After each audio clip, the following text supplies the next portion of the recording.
For us, every day is a new opportunity to make sure our first impressions are always our best and to see possibilities on the horizon, to make our facilities and services more accessible and find freedom all around us. With a location proximity to active markets, with a liberal air transportation policy, that daily pursuit is how we turn everyday opportunities for you. For all destination marketing support, customized packages for new existing airlines and operators, and for a highly ranked tourist destination, the Gambia Civil Aviation Authority is here to serve.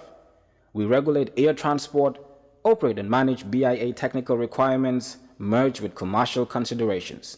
We have experienced and well-trained aviation professionals to cater for your needs. For investment opportunities in building airport hotels, shopping malls, playground for children, do contact us on 4472-831, 4472-893. Gambia Civil Aviation Authority. We go beyond daily.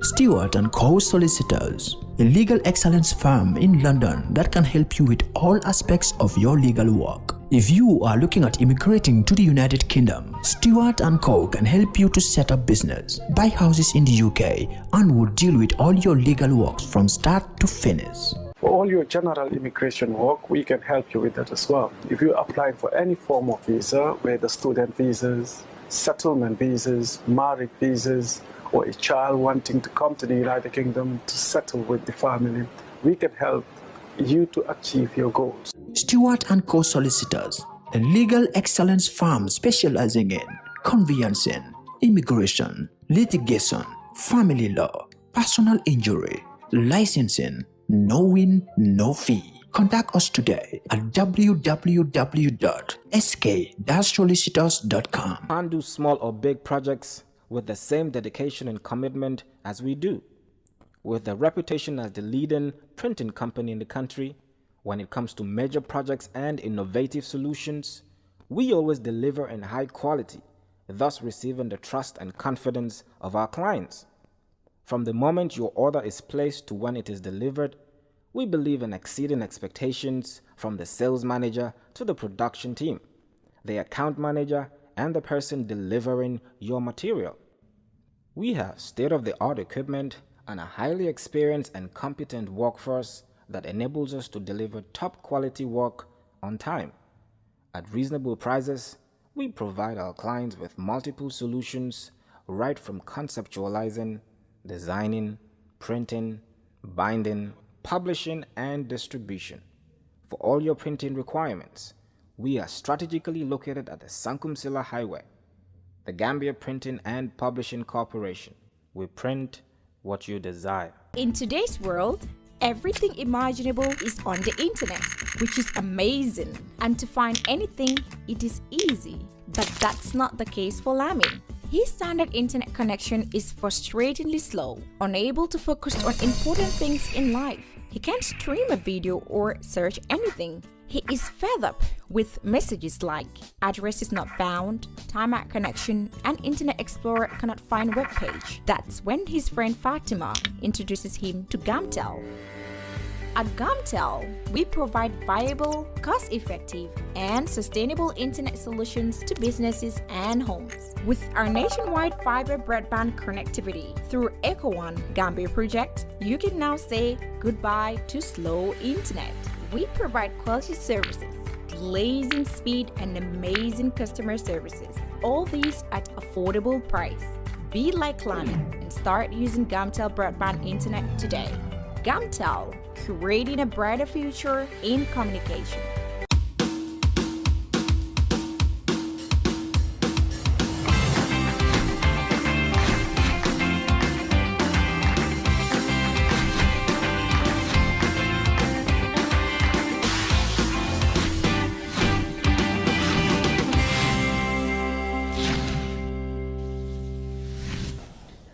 Good evening and welcome to another edition of your favorite show, the KERR FATOU. For the first time here in our studios, we have the Honorable former Interior Minister, Honorable Maifati, who is also the leader of the Gambia Moral Congress. Honorable Maifati, welcome to KERR FATOU. Thank you very much for having me. It's a pleasure. Oli, tonight is going to be an interesting discussion. Honorable Maifati, a member of the coalition, former Interior Minister, very crucial point in our history. Somebody who also fought alongside so many Gambians to end dictatorship in the Gambia. And today, the coalition is no more. He was part of the coalition. He's no more part of the government. And of course, we have election in 3 years. The GMC just had their Congress. So it's going to be an interesting discussion. Thank you, Fatou. It would definitely be a very interesting conversation. And I think he's still part of the coalition because I believe the coalition was not individuals, rather it was parties. So I still want to believe that GMC is still part of the coalition. And again, as you said, he was the former Interior Minister, and security in the country is very, very important. And the time that he was the Minister of Interior was just when we have ended dictatorship and then coming into democracy. So yes, he was there at a very critical and crucial point. So it's very, we are happy and glad. And for the first time, because people have really been asking for you, Ana Maifati, lutax doo leen oo Maifati. So tey pour am Maifati mu ñëw toog fii ni wax ñun dafa nekk loo xam ne dañ si kontaan trop because li bugg a leer lu nit ñi bugg a mu leer si ñoom si yëfi Maifati si Maifati ak coalition Maifati ak GMC Maifati digganteem ak Adama Barrow because nit ñi xam nañ ne digganteem ak Adama Barrow ba coalition bi la woon wax nañ ne mooy woon looyaam before so am nañ a personal relationship am nañ a working relationship bi didn't go well ndax personal relationship bi mu ngi still intact loolu noonu yëpp dina nekk loo xam ne man yow ak ñeneen ak ñeneen bugga nañ koo xam sécurité dëkk bi léegi gis nañ ko dafa ndoxee torop nit ñi suñ tëddee nelawatuñ lan nga si xalaat lan nga si def ba nga fa nekkee foog naa ñu dalal la suñ demee ba si biir loolu yëpp di ñu ko mun a wax at li nit ñi yëpp di yaakaar pour xam si yow so welcome. Wow, thank you Oli jërëjëf loolu am na solo. Coming up on KERR FATOU. The president is the head of state and head of government. So he appoints his cabinet and he relieves you. He has the power to hire and fire. So because I was not given a reason why I was fired, and my letter of relief did not state why I was relieved. Make a difference and text CAR CAR to 900 to win a car with Gamcell. Gamcell and Rotary Club of Bruceby brings you a chance to win a brand new SUV Corando. The more you text, the more chances you win. Join Gamcell today for your chance to win a car, fridge freezers, televisions, smartphones, and lots of cash prizes. Draws will be held live on GRTS TV. Proceeds will be used to help the humanitarian activities of the Rotary Club of Bruceby in the Gambia. Every SMS costs $10. Your SMS could save someone's life. Join us and text CAR CAR to 900 today. A brand new SUV Corando awaits you. Rotary, making a difference. Gamcell, Yai Borom.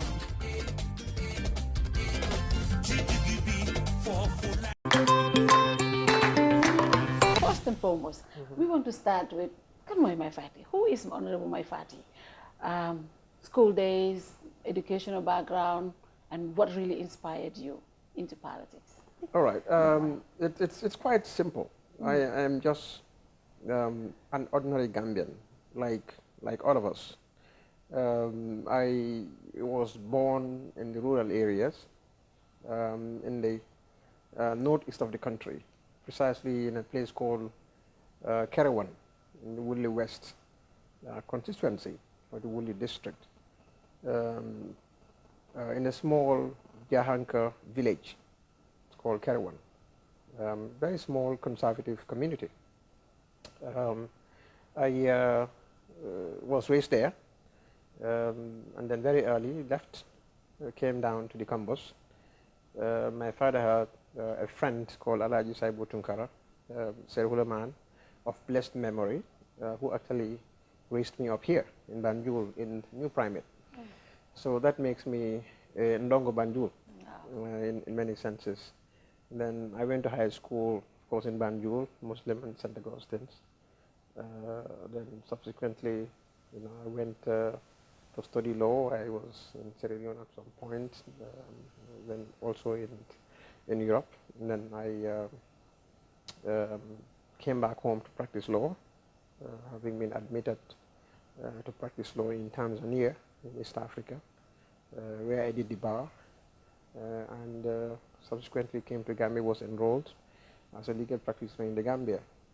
But when I was young, in my school days, I was introduced to the system of apartheid in South Africa by a class teacher at the time, whose name is KERR FATOU.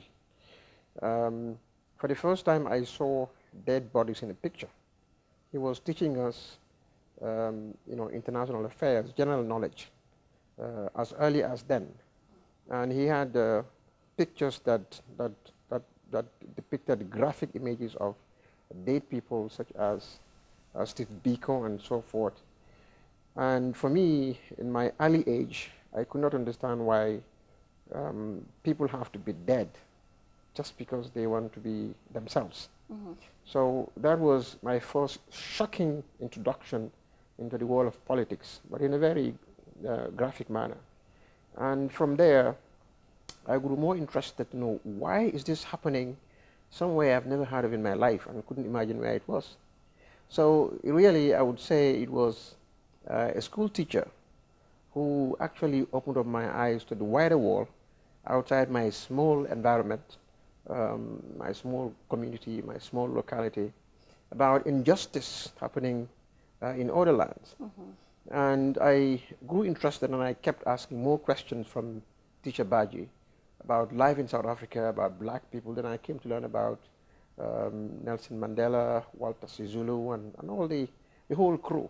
Mm-hmm. And what was happening there, and I felt really it had a significant impact on me then as a young person, my psychology. Then I felt really there are people who are fighting to become human beings. Mm-hmm. And that was really what led me to read books written by Kwame Nkrumah, Dark Days in Ghana, Africa Must Unite, and he supported me with literature. And then I kept digging into some of these things. And because he was also a teacher of leftist leaning, he had these socialist Marxist ideas. Mm. And I became his favorite student because he thought, we could relate together. And so from there, I got into what socialism and communism was about, into dialectical materialism written by Karl Marx and all these people, very young age. Wow. So I matured pretty quickly ahead of some of my contemporaries at the time. So my appetite for politics started getting wet from there. And when I got to high school, mm-hmm. I could identify with students, because then we had high schools. We didn't have this, grade system. Grade system, yeah. So in my high school, we had overwhelming majority of students were from the provinces. And at the time, most of them did not have people living in Banjul. They had relatives or friends of relatives living around Brikama and Busumbala and that part. And they were mostly very poor. Mm-hmm. So they had difficulty not only paying school fees, but having to pay transportation from the Combos to go to high school in Banjul. Because the entire province had only one high school, that was Armitage High School. And it could only take a limited number of people every year after common entrance. So the overwhelming majority had to come this side. So for me, I saw firsthand how some of these people, very brilliant, intelligent students, would go to school very late. They get to school 11, 12 o'clock because they had to look for lifts. Their parents, who are very poor, could not afford everyday transportation back and forth to school. Plus, when they get to school at that time, they're in trouble. They're kept outside, or they go through corporal punishment. So some of them, I saw some of them falling by the wayside, not because of their own making, but due to their economics. So I felt that was inequality and unjust. And relating to the experience I had from my teacher about injustice, I thought I ought to do something about this. Then I started organizing students, that we must fight for more school buses, that we must fight to reduce school fees, and that students should be better organized. And that's how I got into student union politics. Then from there, this was the Jawara era. Then we got into industrial action, mass action, political strikes, student strikes. We did a number of stuff to force the government to improve the quality of education, but also to provide facilities for students and to bring down school fees. Wow. So from there, I got launched into the national stage, Student Union, and we created the National Union of Gambian Students, together with somebody who's an adult now, Jerry Kruvali and others. So I became the leader at that time in high school, pretty early, around Form 3, Form 4. And I represented the Gambia students at the international conferences while going to high school. So I got exposed, and I met other students, university students. We didn't have university. Yeah. So we had to rank up with them outside. And it was the days of communism versus capitalism. Very interesting in those days. Wow. And that's how I really got into activism. Wow. And I was arrested a few times and jailed a few times. In the Gambia, right? Yeah, as a student. As I a was student, put behind in the cells Wow. a few times. I tortured a few times, yes. All these things happened. Wow. And at one time, the students were going to burn down the police station. Then late Sissoko was the Inspector General of Police. And because I was arrested and I was behind bars for organizing a student strike, and the students would not have me kept there. So they came out and they were going to burn the police station down. Wow. And I was released. So, but those were the days when you had Jawara. Jawara style. He was a bit more tolerant, and I kept it. On the Jamia, I would have been killed. 6 feet deep now. Yeah. So essentially, that's the whole history. Yes, so now let's talk about, you know, when you came back and started practicing law. Yeah. This was during Jammeh. During Jammeh's time. Yeah, yeah. Tell us, you know, those days, how was it like practicing? Yeah, in fact, it was my entire experiences, cumulative experiences. Yeah. From primary school stage to high school, exposure to injustice and the need to provide some type of equilibrium in the system that informed, you know, my desire to read law. Because there was one significant impression that really changed my entire course while I was in high school. There was a gentleman called William Dixon Colley. Yeah. He was a journalist, the owner of the Nation newspaper. I used to write for him those days when I was in high school. And the Jawara government put him on trial for sedition. And they were going to put him in jail. But he had a very good lawyer, but he was a super smart, quiet and very brilliant old man. So I would normally sneak from school and then go and listen to the arguments in court. Then where the police station is now in Banjul, that's where the court was. Yeah. So I was there, and I would attend, the late by Modi Diouf was his lawyer.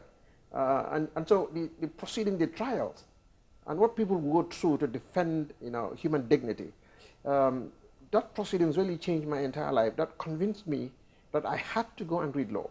Because Dixon Colley had difficulty securing a lawyer who was going to defend him in his sedition trial. So I thought, well, you know what, I need to go and read law so that I can be readily available for people like this. I was close to him and I saw the challenges he was going through. And that was really, from that day, when I attended court that day and I saw what was happening, then I made up my mind, I must be a lawyer. Wow. You know? That was really what led me to, you know, to select the subjects that would give me a critical analytical ability, you know, to look into issues and dissect them and formulate, you know, stuff out of them. So I came back, and during Jammeh's era, it was more or less, you know, Amutaya Sorong Abulai disappear, you know. It was all about arresting and, you know, disappearing and killing and so forth. So when I came back as a young man, very ambitious and very idealistic about principles of law, about human rights, about sovereignty, and I thought these things could be applied.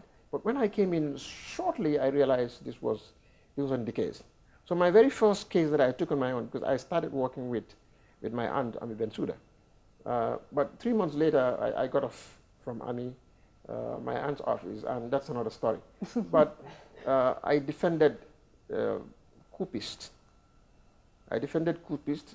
It was just some big lie that the system created as a chance to eliminate a number of people. Which case was that? Was it the November 11 one? No, this was well before that. It was the case of Dumo Saho and others. Oh, okay. Yeah, it was the case of Dumo Saho, that so-called Francisco Caso case. Yeah. Yeah, that was the case. Those people were in Mile 2 for 2 years. The case didn't have traction.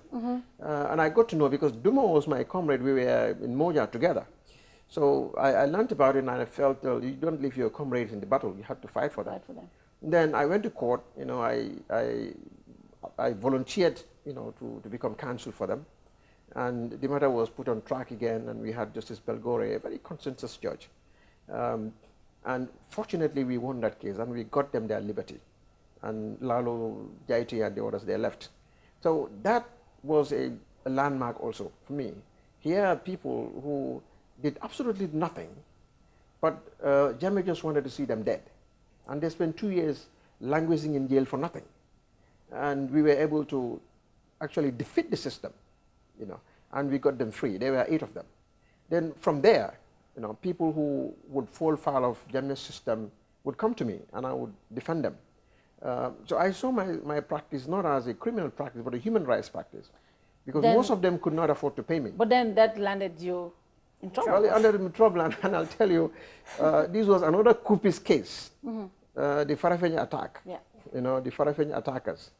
Again, it's incredible. How can you have 5 people who had one had hunting gun, others had cutlasses, and they came all the way down to the Farafenni barracks, army barracks. They were able to overpower, shooting one person, and then take control of the entire barrack for 9 hours. 9 hours. It tells you that the security situation was just a bubble. Jammeh was not really secure. Yeah. If you can have 5 kamikazes just coming in to a military barracks, overpower them, and even go all the way down to the camp commander, Captain Biran Sain's residence, his office within the camp, held him prisoner. All the soldiers were just jumping over the fence, running away. Nobody was willing to die for him. Yeah. It was too early, we didn't get to see that. So that case also came up, and they had difficulty getting lawyers. So I defended them. And it was during that trial, at the time of Colonel Babukar Jatta, during that trial that the government thought, well, my fight is getting too much. Everybody comes in, defends them, get them off. This is the time we are not going to accept that. Then they organized this stage-managed thing and tried to kill me. But it was just to defer D-Day, because I lived to see another day in December 1 and made sure we kicked this guy's butt out of the country. And of course you went on exile Yes. after that attack on your life. Well, it was a medical exile. Medical exile? Yes, because I was left almost dead in the streets, and 3 a.m. in the morning I was evacuated with the support of the Gambia Bar Association and my good friend, Dr. Jan, the proprietor of AfricMed. AfricMed. Yes, a very good friend of mine, and I want to be grateful. I want to thank him. I've known him, since we were much younger.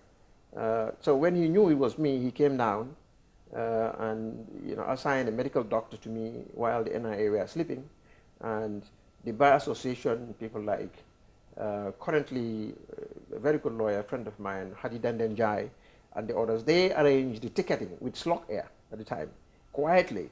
So Slok Air lifted some seats completely off, and they put a bed in the plane, and I had drips on me, and AfricMed staff was with me. My friend Dr. Jan made sure that happened, and I got to Dakar.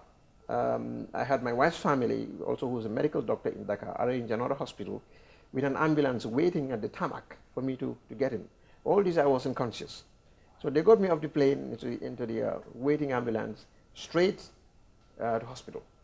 I just got up 3 days later. I had broken bones, my neck was fractured, and they thought I was dead. But then this is what happened. And while there in Dakar, they sent the NIA, of course, to get to know what was going on. But the Senegalese authorities were already briefed. So I had some protection. Nobody was able to see me without the clearance from my wife, at the time. And so it was difficult for them to get to me there. I had to change residences twice right after that. But then I left the country and went to Germany because I had 5 fractures in my neck. The medical situation in Dakar could not handle that trauma, and I had to get additional medical help in Europe. So I went there and I went through about 8 hours of operations, just to get my my neck fractures, properly situated. Went again 9 more months of medical of treatment, one operation after another operation, multiple operations, and then physiotherapy after physiotherapy, So I spent well over a whole year to a year to 4 to 5 months just being within the four walls of various hospitals, you know, until I got better. So what triggered your presidential ambition? Well, you know, I was fighting the system through the courts. Essentially, what happened was we would challenge legislation, decrees that were very active, very notorious, very terrible decrees. Challenge them in order to get them off started books. Different people who were arrested beyond the limit and so forth. So it was good, but not sufficient, not good enough. Not good enough to have a national impact. These were only people who came in contact with the law, and you know the system thought they should be dealt with. But the masses of people were suffering. I mean, the whole country was in an envelope of fear. So for me, I had to go beyond the corners, the four walls of the courthouse. Now we must bring this fight to the public, and we have to carry the public with us in order to battle the system. That's how the GMC came into existence. It was not really a presidential ambition. It was just a crusade to end the dictatorship. You know, and however it got ended, I have my wig and gown to continue on.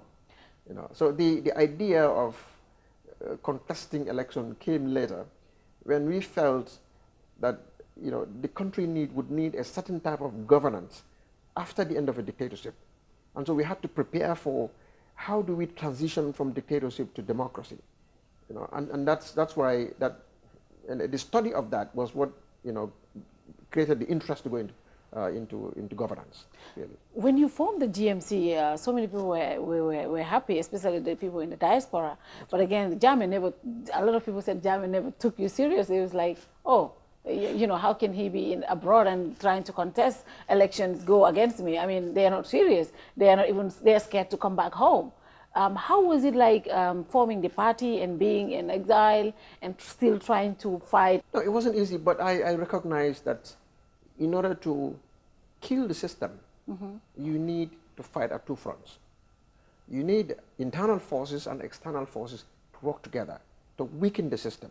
Yeah. Because internally, the system was intentionally designed to make it impossible for the dictatorship to go away. The oppositions were weakened. People were emasculated by fear. And there couldn't be much militancy to impact the national situation. So it was necessary for the external forces, external factor, to act in such a way that it will have an impact on the ground to ameliorate the circumstances, embolden and empower internal forces. That was necessary. So that missing link, which was essential to have an external support in order to empower internal forces, was where I was concentrating. So I felt that in order to deal with Jammeh, you also have to concentrate on diplomacy. So my greatest strength as a politician on the outside was to use diplomacy to weaken him. And if we weaken him and delegitimize him in the eye of the international community, that will, to the advantage of internal political forces. It's going to give them greater strength, and that way we will be able to combat the dictatorship and defeat it. So I concentrated my energies on working outside to sensitize the international opinion, to form a consensus against the regime. And that was why I was everywhere. I was in Asia, I was in Europe, I was in Africa, in ECOWAS, I was in Ethiopia, African Union, everywhere to bring the Gambian case, the Gambian case to the international community, arguing, but also making sure everywhere Jammeh goes that I'm also there. That when he gets in one room and gets out, I go into that room and destroy what he did. And that was what I was doing. He might have felt that we were outside, we couldn't do much, but later on he realized, in fact I was lured into coming back home, so that, it would become impossible for me to go back. Yeah. So because Jammeh realized the efficacy of our efforts, because he was beginning to feel the diplomatic heat from the outside. Yeah. And I'm going to give you some examples. The Gambia wanted to apply for what is called VFLEX, vulnerable facility. It's called VFLEX at the EU. It was meant for countries that had some impact on the global economic meltdown. the so-called credit crunch in the US at the time. Yeah. So the Gambia was entitled to about 3 million free money from the EU to cushion the Gambian economy against external shocks created by the global meltdown. But because we had already established, network within the EU, I was briefed that, Usman Jammeh, the then finance minister, was coming to Brussels to lobby for that money. But unfortunately for Jammeh, his own Minister of Finance had indicated that the Gambia was immune from that shock. So our economy was not affected by that. And I had that statement with me. So when I was told that Usman Jammeh, then former minister, was going to Brussels lobby for that money, the guy said he's going to be here. I said, fine, I'll be there. So I was in Brussels and we met with the Gambian delegation. They went in, they leave, and I go into the next room. And we made sure that Jammeh didn't get that money. Usman left Brussels without 3 million.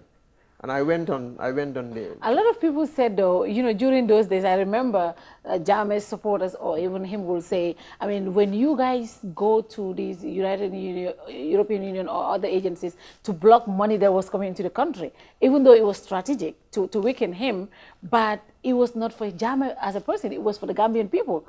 Did you ever feel that guilt that some of those money was not for him personally, it was for the country? No, I don't agree, because you see, when you take a loan, if it is a debt that was meant for development programs, maybe for food or water, that is understandable. We were very sensitive. We knew where to target. Okay. Because the V-Flex was free money to Gambia. It was meant to help the economy deal with the after effects, the negative consequences of the economic impact created by the credit crunch. So when that money comes in, it was going straight to Jammeh's pocket. It wasn't going to anybody else. Definitely. So we targeted that and we denied him 3 million that he was going to use to suppress our people further. That was there. We did that. There is more, but I'll give you a second example again. There is more I could tell.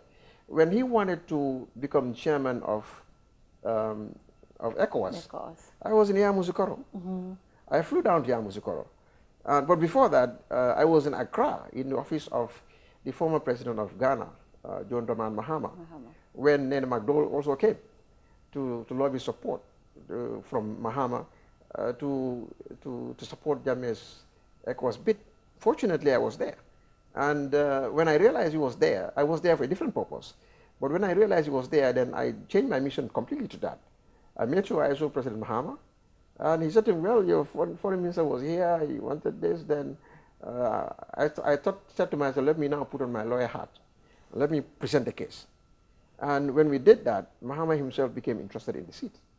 So he said at the end, he was like, no way, Jammeh wasn't going to have this. But we had people also in Abuja. So I was in Abuja. I was there for 11 days, to see what we can do. And finally, when they were going to Yamoussoukro, I knew he was there. So I was there also with the access badge. And he was wondering how we were able to get that. He got in there and we were distributing our flyers and leaflets. Sal was there and other people. It was quite good. He lost that. He lost that. He lost that bid. And I'm not saying it was our effort exclusively, but we helped to facilitate a better understanding of how it would be bad for the region if you have a criminal like Jammeh as the chairman of our region. So that was quite good. Not many more. And he couldn't go to Ghana also because we were there. Former Vice President Jaisiri was there. He will tell you the story, what we did to them in Accra as well. So we were everywhere he could be, in order to deny him the comfort he wanted outside. He could come home and be comfortable, but we made so outside he was not comfortable. Yeah, so that was how effective we were. Wow. It was useful. Definitely very difficult for him outside, right? Because Jammeh, he was at some point just confined in the Gambia. He didn't really go anywhere. That is correct. Yes, and then came the coalition. Yeah. Right? And the coalition, I believe Gambians did not vote for any individual or any party. Gambians voted for that togetherness because this was a fight that we all collectively said we wanted this man out and we had to make sure he was out. Okay. So then we had the coalition. And then at some point, I believe part of the agreement was that because it's parties, not individuals, so every party would have a representative, either a minister or somewhere in government position. I stand to be corrected. So then we see the GMC, you were the representative and you were a Minister of Interior. At some point, you were out. until now, no one can really say why Mai Fati was relieved from his position or why he was sacked.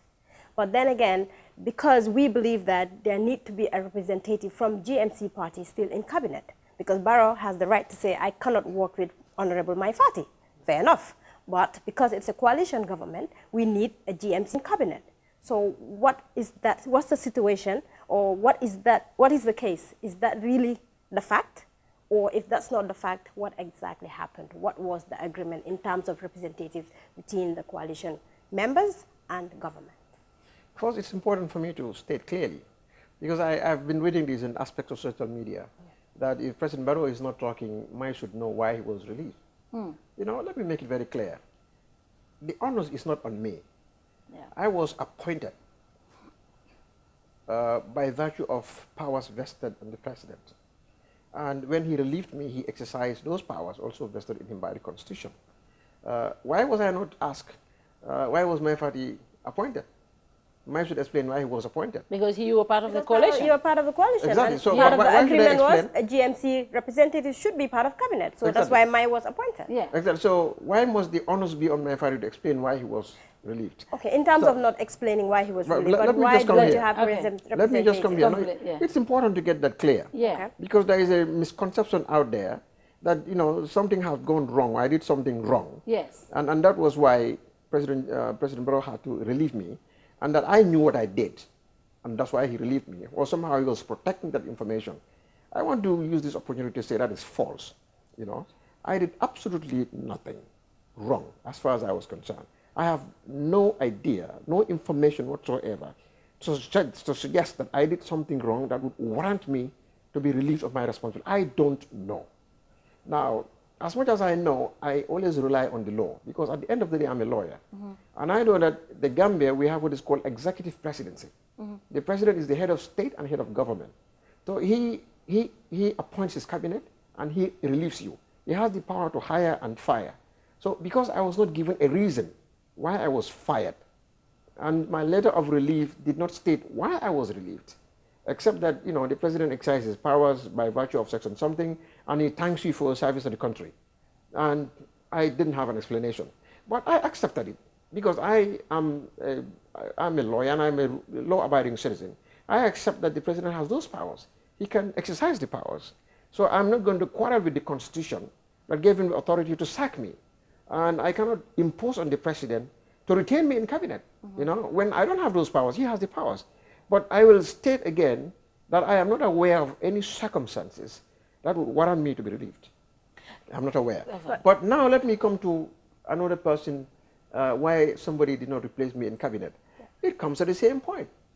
The Constitution exclusively grants the president the prerogative to appoint who he wants in his government. So if he doesn't want me and doesn't want anybody else from BMC, under the law, he cannot be compelled to do so. But we have this agreement, which is called an understanding, a gentleman's agreement. But any law or any agreement that goes against the grain of the Constitution, to the extent of its inconsistency, that law will be, that agreement will be rendered nugatory. So we may have that, but then we have the superior provisions of the law that makes it pretty much useless. So once again, it comes down to the constitutional powers of the president. He appoints and he relieves. So this is the case. And he has chosen not to take somebody else from VMC. It's up to him. In fact, he's chosen to take people from outside the main political party frameworks. And I don't have a problem with that. Those are his powers under the law. Those are his powers under the law. When we come back, we'll talk about, I mean, I still want to go back to the impasse. I want to go back to the impasse. You know, none of these people have ever told us what happened. You know, the diplomacy that really happened. Someone told me Mai Fati was very instrumental because he had that international connections. So we will talk about the impasse. And of course, when he was Interior Minister, so many things happened. We'll talk about all of that. We'll take our first commercial break. Coming up on KERR FATOU. I didn't come to this country as a pauper. I am a lawyer and I did a lot of international work where I was out of the country. So I'm not as poor as they thought some of them are. No, I am not. I was as poor. I came in with my assets, with my resources.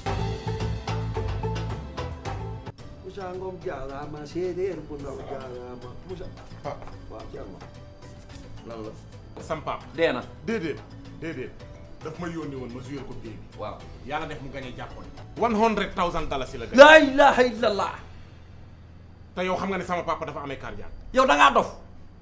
yow xam nga luy $100,000. xam naa ko kay man naa lu ñu bëggoon nga dimbali ci. demal. na nga def damaa toog rek sama xel mi ne ci yow. xam nga barki démb li daal si benn waay fee. waaw ma romb ko rek. barki démb. waaw muy yuux di tëb. ma ni kii lu ko dal ñu ne ma daal ci loto gaming Gambie bi la laal. jar na ko laal na ci lu di. waaw xam nga dafa am quartier am kente am tiercé waaw maanaam nag tey jii. waaw kente bi la. te jackpot bee passé xaalis kente mooy lan. kente maanaam mooy juróomi fas yi. waaw beneen bi. am na quartier. mooy ñeenti fas yi.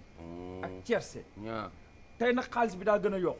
lu tax ndax jackpot bële dañ kaa tegaat ci bii maanaam juróomi fas yi boo ko jàppee ci ordre mooy risque nga désordre bi sax day fay.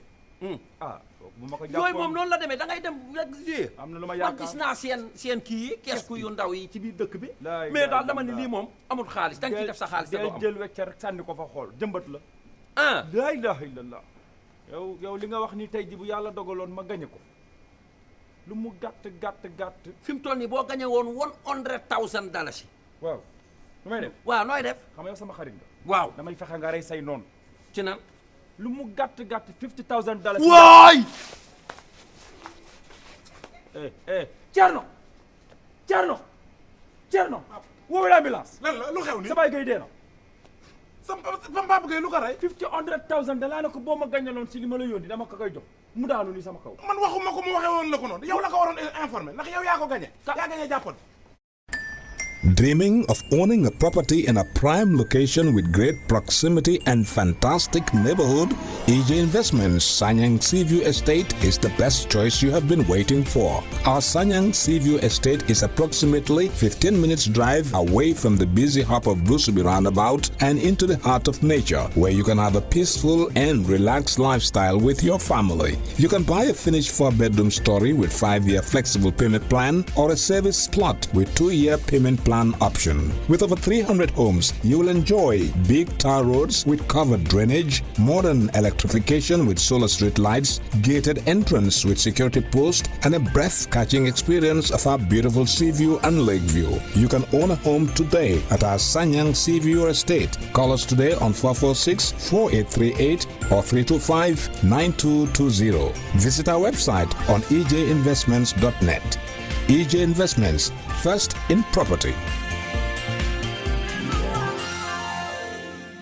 fay lempo warugal la si képp koo xam ne doomi réew mi nga ak ñu fi dëkk bu fekkee ne ci at mi sa koom-koom weesu na $2,000 mbete weer bu nekk di nga am lu tollu si $2,000 lempo si la nguur gi di sukkandiku ngir liggéey yokkute réew mi GRA mooy banxaas bu nguuri Gambia sas ngir mu fayeku lépp luy lempo ci biir réew mi ba tax na GRA di yëgal faykati lempo yi ne warugal la pour ñu fay lu ñu naan withholding tax on contract payment maanaam bépp contrat bu waay joxe te si biir réew mi lañu toog kon xaalis si contrat bi ngeen nangotoo war nga cee wàññi ci xayma téeméer bu nekk fukka bu fekkee ne contracto bi dëkkut ci biir réew mi bu boobaa di nga war a wàññi téeméer bu nekk fukka ak juróom lii mooy lempo bu ñu naan withholding tax on contract payment lii mooy lempo bi nga xam ne yow mi joxe contrat warugal la nga wëlbatiku dem fay ko ci maakaani GRA tax office bu la gën a jege mbete ci banque yi GRA jagleel pour fay lempo war ngaa jébal lempo bi si diiri fukki fan ak juróom gannaaw bi nga wàññee ci xaalis si contrat bi amul benn contracto bu ñu teggil fay lempo bi xanaa mu fekk ne nguuri Gambia ñoo ko jégale boole si projet yi nga xam ne mbootaay ndimbali ñoo koy dépense GRA di fayeku lempo ngir yokkute réew mi. Every young Gambian dreams of a university degree. He wants a good paying job after graduation, a pretty wife, and ultimately own a dream home. What if I can't afford my desired dream home? And that is why you need to visit Universal Properties. We specialize in customer satisfaction. We listen to every of our clients' needs when we show the properties to our clients. Before you know it, you hear the client saying, I like this house. This is the room that cuts my heart. And most of the time, they cling to the door, never to let go. Most clients want to close the deal right there. And that is why we always have their contracts in the trunk of our cars. We work at our client's pace. No haggle, no hassle. We're waiting for you at our office in Caraba Avenue here in the Gambia. Have you run out of cash power? Do you want to transfer funds to your family? Or do you want salary advance without coming to the bank? Your banking services have just been brought to you on your mobile phone. Download and install from your App Store or Google Play Trust Bank's mobile app. Simply search for TBL mobile app and follow the instructions. You can access the following services: funds transfer, cash power purchase, forex rates enquiries, mobile airtime top-up, mini statement, balance enquiry. TBL app is the only app that allows you to take salary advance and many more. You can also interact with your customers using our USSD code by dialing *533#. At Trust Bank, we bring innovation that is useful to you, our valued customer. With our mobile app and USSD, banking is at your fingertips. Trust Bank Limited, proudly Gambian. Make a difference and text CAR to 900 to win a car with Gamcell. Gamcell and Rotary Club of Bruceby brings you a chance to win a brand new SUV Corando. The more you text, the more chances you win. Join Gamcell today for your chance to win a car, fridge freezers, televisions, smartphones, and lots of cash prizes. Draws will be held live on GRTS TV. Proceeds will be used to help the humanitarian activities of the Rotary Club of Bruceby in the Gambia. Every SMS costs $10.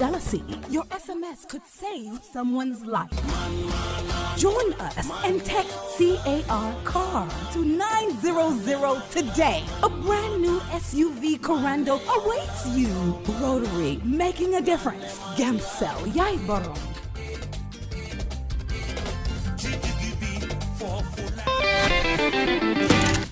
Welcome back to the second part of the show. I think this is very interesting, Oli. The reason why I want us to go to the impasse, I don't think we have had anybody talk to us what happened really when Jammeh lost election, December 1. And, there was so many back and forth. What we were just saying is what was happening, what was on TV, the things that happened behind scenes. And when you and the president left to go to that meeting and then you found yourself in Dakar, all those things that were going on. Can you just tell us some of the things, the important things that were happening that we didn't know about? Yeah, those were very challenging times, really very difficult. But we were new. We were just from the opposition, very exhausted. Did you guys even ever think that you were going to win though? Oh yes, we were very confident. It's clear if you're traveling throughout the country, you could see, for those of us who participated in previous elections like 2011, GMC and UDP came together in an alliance. Yeah. And I went through the country with His Excellency Vice President Dabo. I saw the mood of the nation then. I saw people, I could see in their eyes, 2011. And then 2016 was different. What made it different was the strongest supporters of APRC and their strongholds were coming out in their largest numbers. And we were getting down to APRC strongholds late in the night, 2 o'clock in the morning, 3 a.m., and the crowd was waiting for us. And we were seeing figures who were instrumental within APRC coming up and donning coalition T-shirts and coalition numbers, colors. Then we knew really the country was changing. The language of the people, the young people, the women. There was a different type of kaleidoscope throughout the country. There I knew really this is different. This year is going to be totally different. And the people were determined. They were willing to die. Jammeh had to go at all cost. The people wanted to die. I mean, you will not know this until you go through the provinces. They were finished totally of Jammeh. Yeah. And particularly, I would say this, Jammeh's insulting of Mandinkas really was very instrumental. You go through Mandinka settlements, strong APRC Mandinka villages and regions, come and tell you, well, this guy, you know, he said we are dogs, we are nothing. Yeah. We'll show him. We'll show him. That is what the common message. So some places will tell you, you just go. You don't need to campaign, go elsewhere. And people were contributing. People were contributing.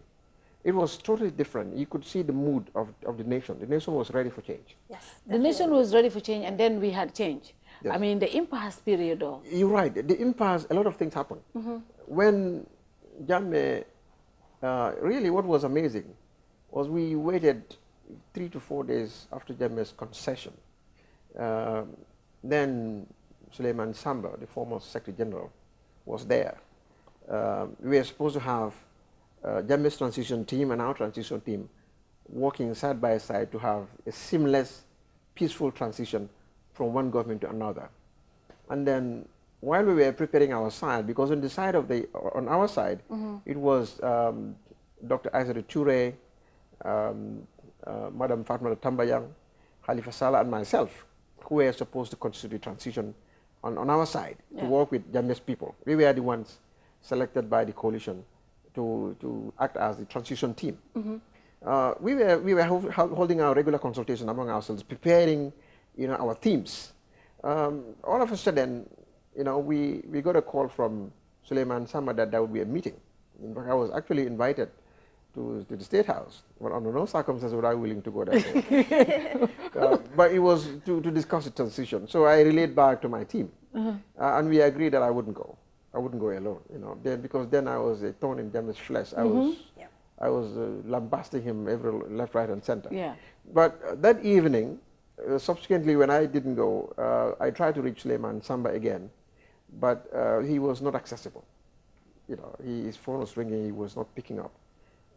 Fortunately, we had a go-in between the Honorable Action Man, they call it, Bala Gaba Jahompa, who later contacted Honorable Khalifa Sallah to say that, you know, it wasn't going to work. You know, then we confirmed with Suleiman Samba, who told me on the phone that, well, you know, you just wait for in the evening when you hear something. Then that was what all we had was a shock. Jammeh coming on TV again, telling us that he's not going to go, and you know, he banned the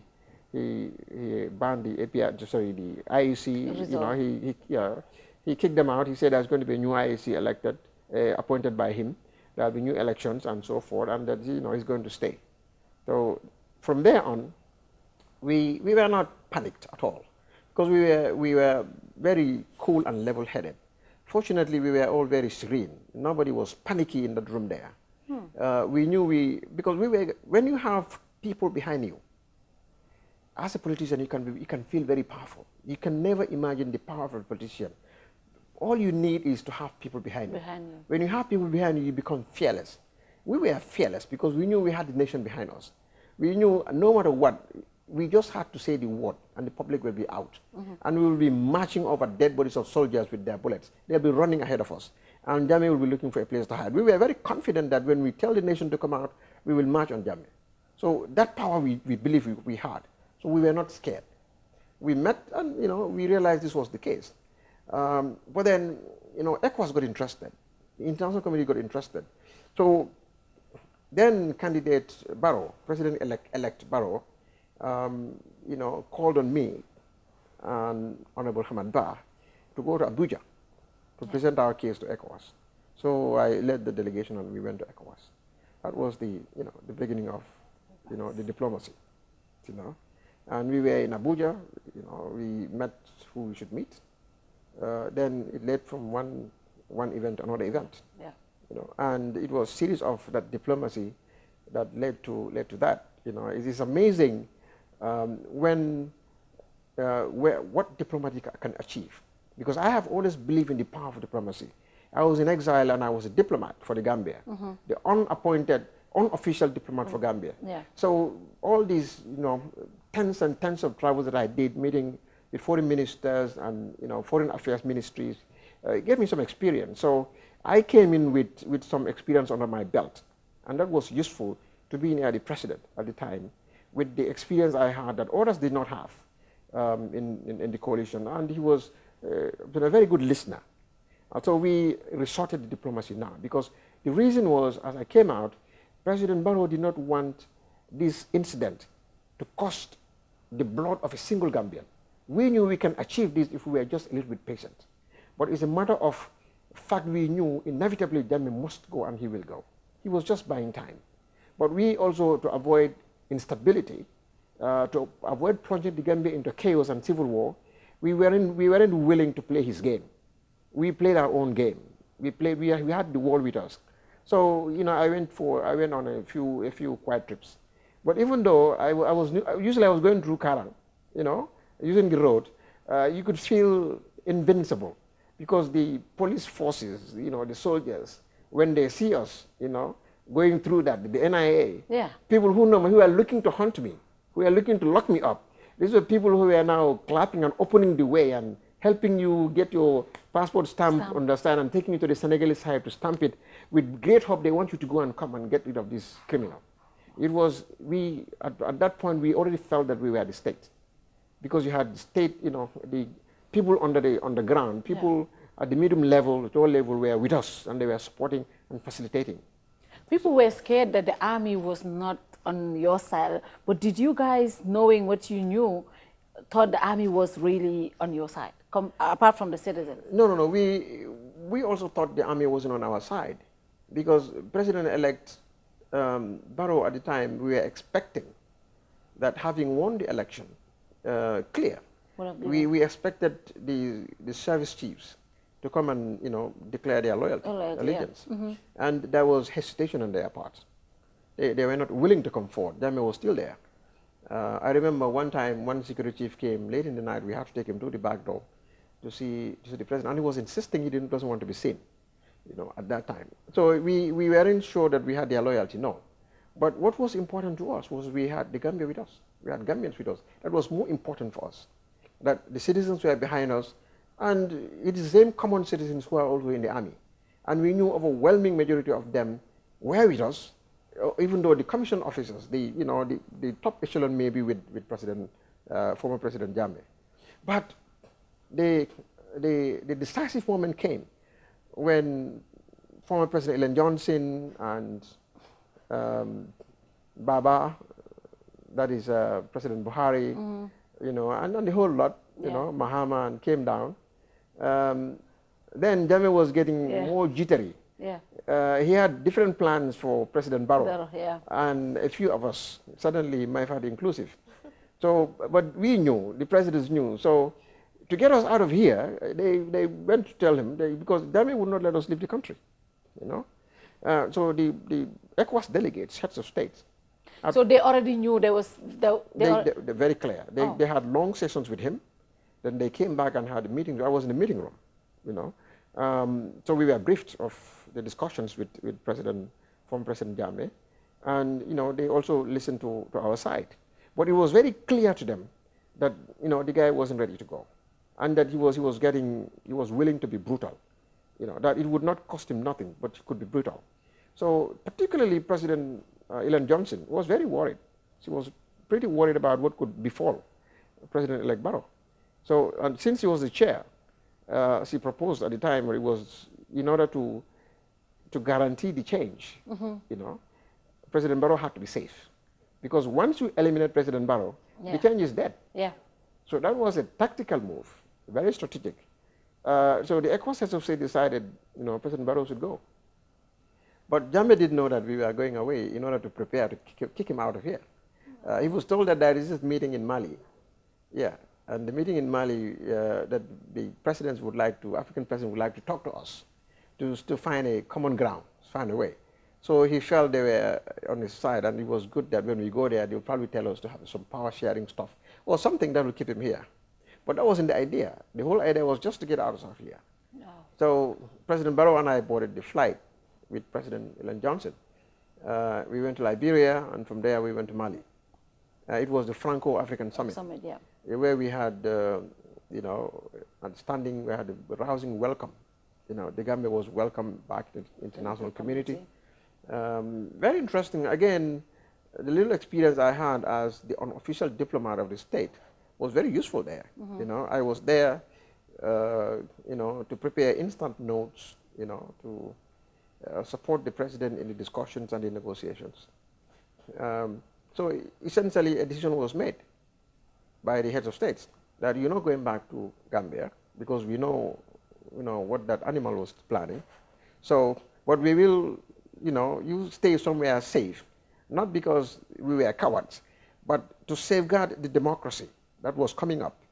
If the president-elect was imperiled, then the entire thing, is just useless anymore.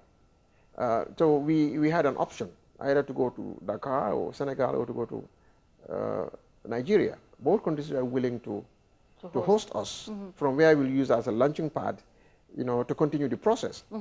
But we wanted to be in Senegal because we want to be in touch with our people. We want them to come and see us. Senegal was more natural for us. So we got to Senegal, but we could have done everything we did in Senegal in any other ECOWAS member state because all countries gave us full support. And then, come January 19th, right? Because what we were here, so everything we were told was that the Constitution said Jammeh is supposed to be here until the 18th. So come January 19th, that Jammeh didn't go with, just even before that, did you guys know that he was going to go to Equatorial Guinea? Was that a last-minute agreement or arrangement? And if he didn't go the 18th, what would have happened on the 19th of January? Perhaps Jammeh didn't know as much as I did at the time because I was in the thick of the diplomacy. But it was going to be unfortunate for him because in any case, the Gambia was going to be liberated of him. Like I told him in my speech from Dakar, he had two choices, either to be in prison or dead. These are the two options. Prison or dead. It was his to choose which one he prefers most. And it was best for him to go. He did that. But we knew what was happening because we knew the forces that were amassing behind. He had some idea, but not as much as we knew. So when I was speaking those days, I was speaking with full knowledge of what was happening and with maximum confidence of what I was saying was going to happen. I wanted to come there. So this was a big issue even among you members of the coalition. Halifa Sallah, the peacemaker, the guy who we all listened to when everyone was worried, he was taking the route Constitution, Mr. Constitution, obviously. And he was the one, like my grandmother or any person would listen to, because we wanted the calm. And here my Fati was, Jammeh, you will go or you will die, something like that. So a lot of people thought Halifa was the spokesperson of the coalition. But Mai was like, okay, the de facto president. He was the one calling the shots. He was saying all these things. He was like, he had more authority than anybody. And a lot of people thought at that point, that caused a lot of fraction among you people.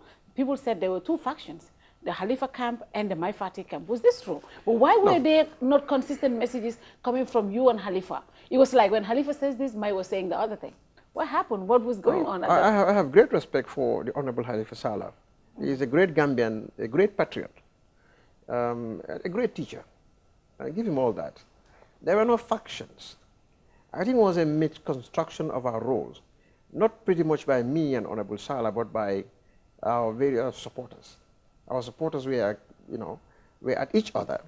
And one supporter was at the other side, and, they were finding this division. Yeah. But different. Honorable Halifa Sallah was the coalition spokesperson. Well, here I am. Well, you fired him, right? Here, I never fired him. Here I was with the president-elect out of the Gambia. Yeah. So I was the spokesperson of the president-elect because I was with him going through all these negotiations and activities. Honorable Halifa Sallah could not be physically present there. Yeah. But that version also has to be heard. And there was no magic that he could know what was happening there for him to speak about it in the Gambia. So he remained the coalition spokesperson, but I was a spokesperson of the president-elect. At that time. With him, I was, and the only exclusive sole member of the coalition with him. So there I was his principal assistant, his principal advisor, his scribe, and his spokesperson. Because he was now, we treat him like as head of state now. Yeah. He cannot be going out public to make statements or doing things. Yeah. But Honorable Halifa Sallah was definitely the coalition spokesperson. Yeah. But I was also the spokesperson of the president-elect out of the country. So I had every right to speak on behalf of the president outside the Gambia. Due to geographical impossibility, He couldn't be here and be there. I knew what was happening there and there. And if you want to be communicating, please, can you say this? This is what we discussed there. The facts will not come out the same. So it was a matter of pure maturity and expedience for people to understand that it had to be this way, you know. But then I think somehow the role was misconstrued. Since I'm the coalition spokesperson, nobody else should speak. That was wrong. I mean, it's not possible. We are equal stakeholders. You speak for the coalition, but I'm with the president outside. I speak for him because I am privy to the meetings. I am doing the travel. I'm conducting part of the negotiations. Yeah. You know, and the president is being briefed, and the president has also informed the press when he was outside for the interest of Gambians, because Gambians want to know what is happening. What is our president doing outside? What is happening outside? And this information had to come out. And I was naturally one near him to bring out this information. But I suppose some people who loved Honorable Halifa Sallah so much, his Deutsch supporters and diehards, were reveling in the limelight that he was enjoying and felt nobody else should share that part with him. So once you want to, you know, speak, it's like, oh, no, no, no. This is territory you cannot tread. You know, this is Halifa's territory. You want to step in there? No, you are not wanted. It was not, you know, a conflict among ourselves. It was a matter of appreciating each other's rules and complementing each other. I have never spoken a word against Honorable Halifa Sallah during all this conflict that was happening. I made something about the central bank and all that. He came out in the Gambia here and contradicted me. I mean, I thought it was better to consult me. And said, well, Honorable Mr. Fati, you said these things. Why? And then we would exchange information. But, you know, automatically he came now to contradict me without consulting me. But what he did not understand, that while we were in Dakar, the information I gave were accurate. And I had access to information he never had. Because when we were in Dakar, I wanted the president to be empowered. I wanted him to know the state of the economy. I wanted him to know the state of our finances. So we made arrangement to bring the director of research of the central bank. We smuggled him out of here. He's the current governor of the central bank. I was aware of that, and we made that effort. We had to keep that secret because Jami will kill him if they know he was leaving. Then we made effort to get the auditor general of the Gambia to come to the Gambia. He should to Senegal. He should know our finances. We made effort also to bring a permanent secretary, you know, somebody from the Ministry of Finance.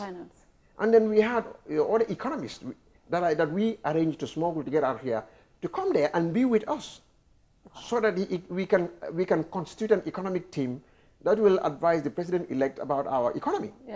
So these are people who have facts, and they made a PowerPoint presentation with facts and documents about these things that I had that information.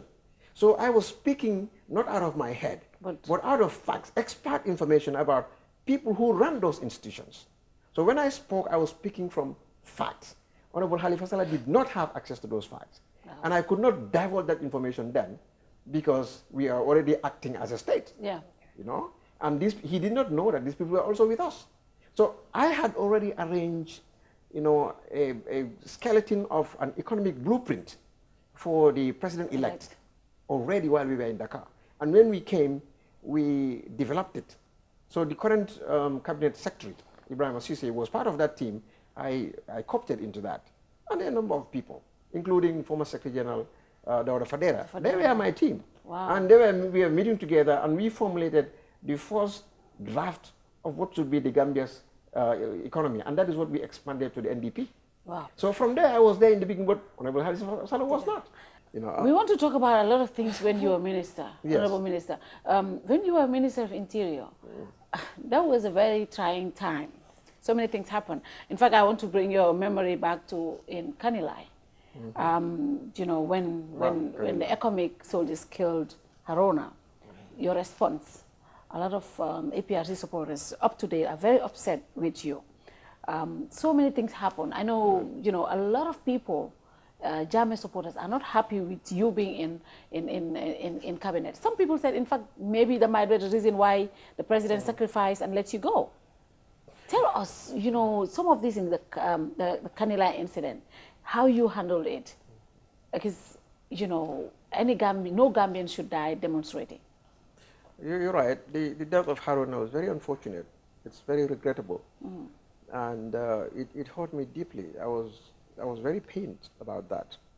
Because what we wanted was throughout the impasse, we succeeded in not a single blood shed, a single government blood shed. And that's how we wanted it to be. So it was unfortunate that a government had to die after, we dealt with the most terrible period. When this Kanilai incident happened, I was in Liberia. I was in Monrovia attending a security ministers conference. Yeah. And I didn't stay for the whole period. I cut down on my trip. I returned home.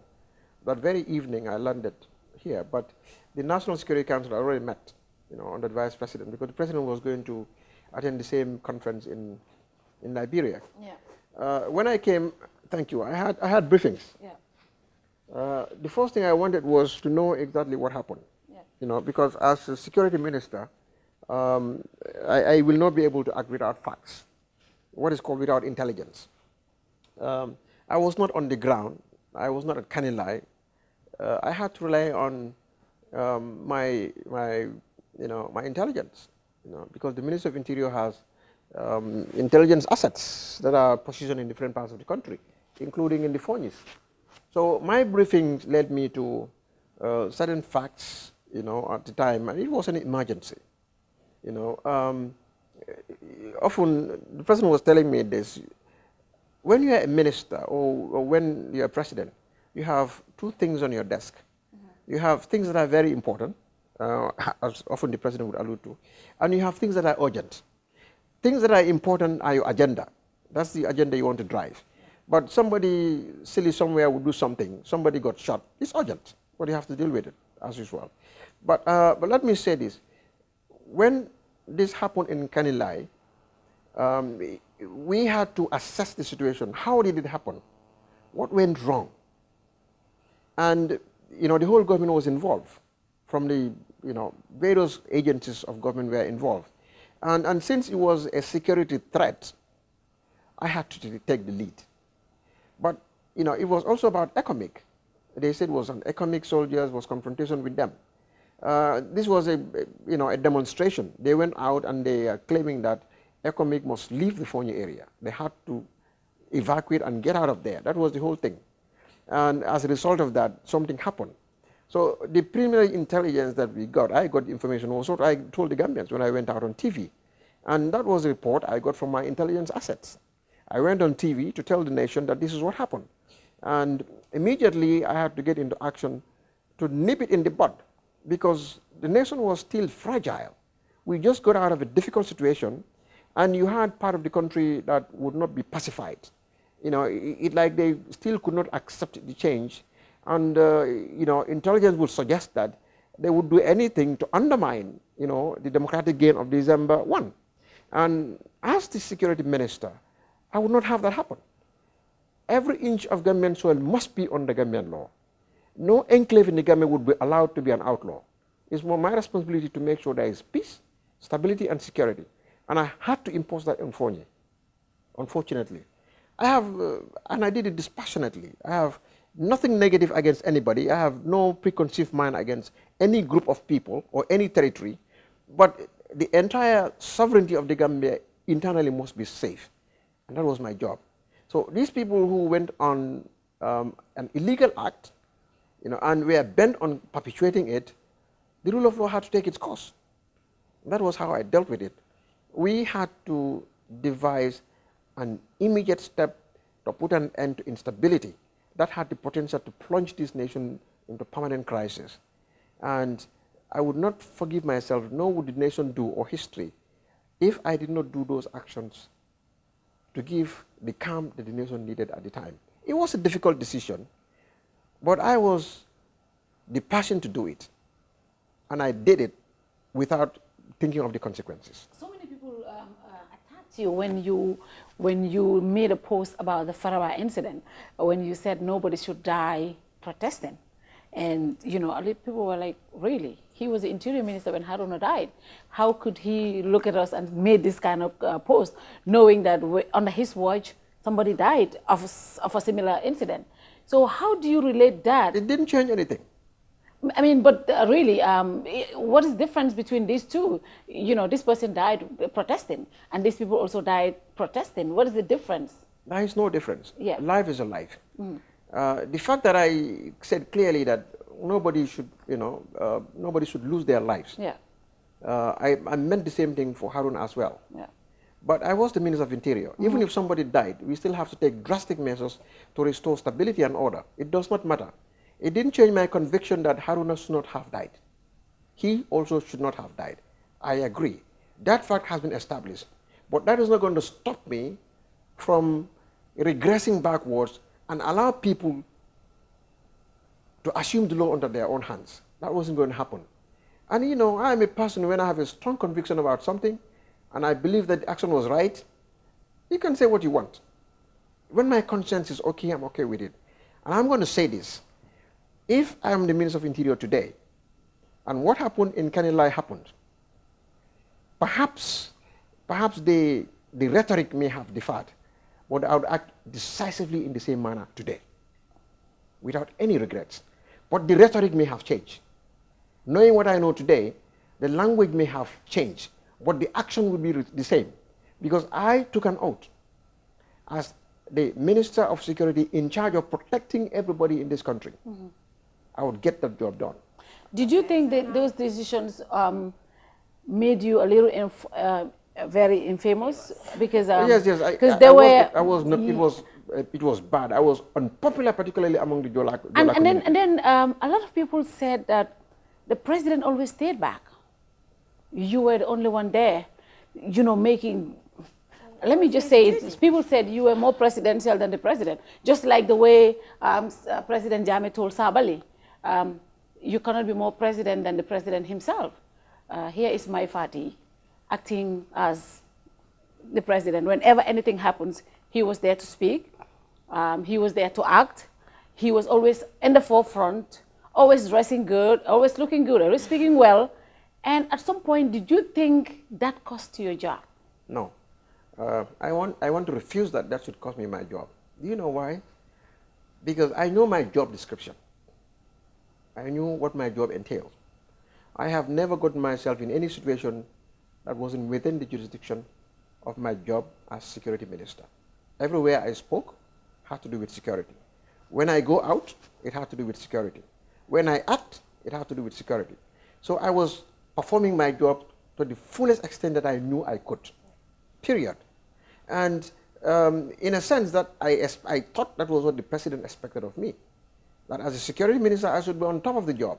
Because that was one of the most difficult times in the Gambia. People were not so much bothered about the economy, although it was affecting them. All they wanted was security.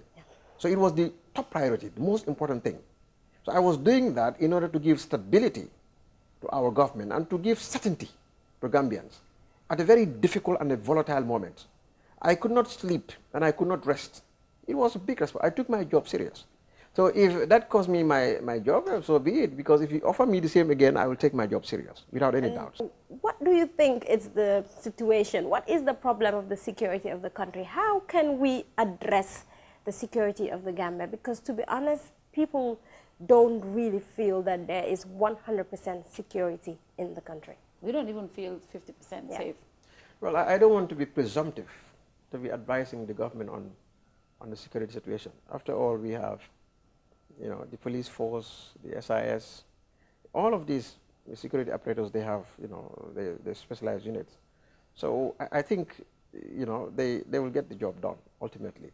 Well, let's see what will happen. But I am out of there, and I don't want it to look like I am saying that I'm better, and by providing opinion, views, and solutions and suggestions here, I don't want to look pedantic, so let me just say... But do you believe we needed a stronger tone when it comes to security? Like somebody who would just, a voice that people say, at least not scared for, but somebody who can, with authority in the security sector, like the minister or the IG or the army chief. Do you believe, a lot of Gambians believe, do you believe that we need that in the security sector as well, just like you were?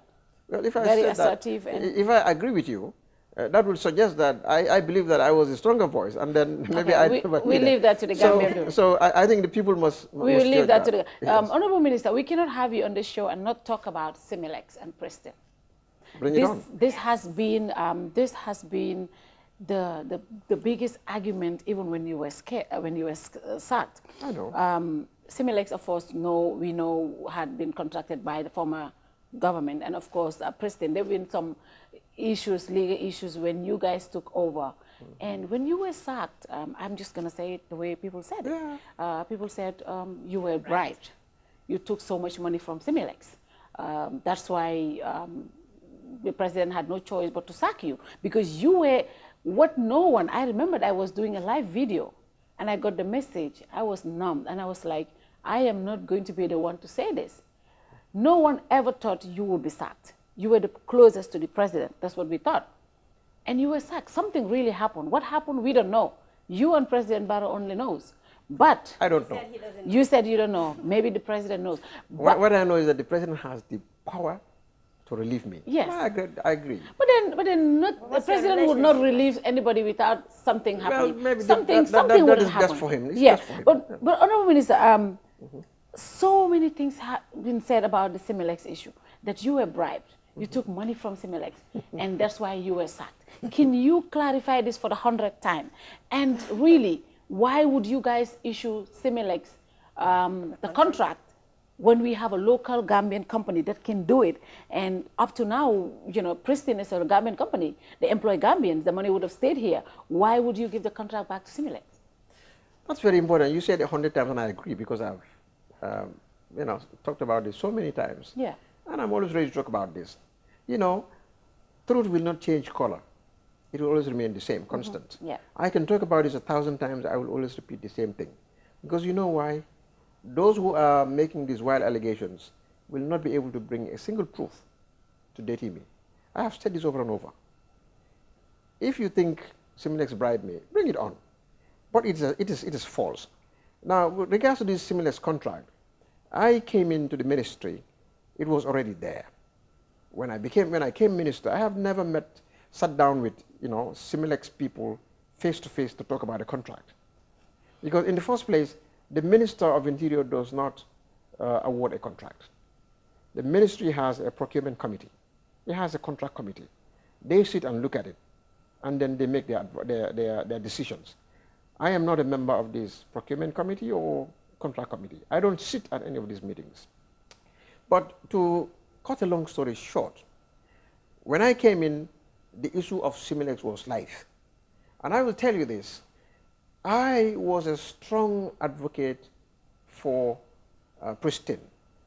You know, when Pristine had this problem with President Jammeh, I was among the people in the diaspora who were very quiet, very active on social media, calling for their release and, you know, attacking Jammeh, calling all names.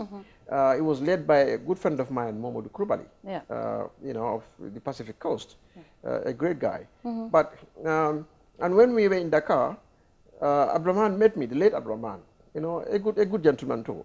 He met me and then briefed me about this, together with, you know, with his wife and Jagana, you know, the president of the Chamber of Commerce. And so I was already on the Pristine side because I was lobbied there. And already the story I had from Pristine was the story I bought, and I accepted it. And when I came in also as minister, I came with a chest full, because I was a little angry that why wasn't this the case? You know, why were not denied this, and why would Jammeh give it to a foreign company? So, but when you are a leader, when you are a minister, you don't make decisions on emotion, on sentiment, or on tantrum or whim.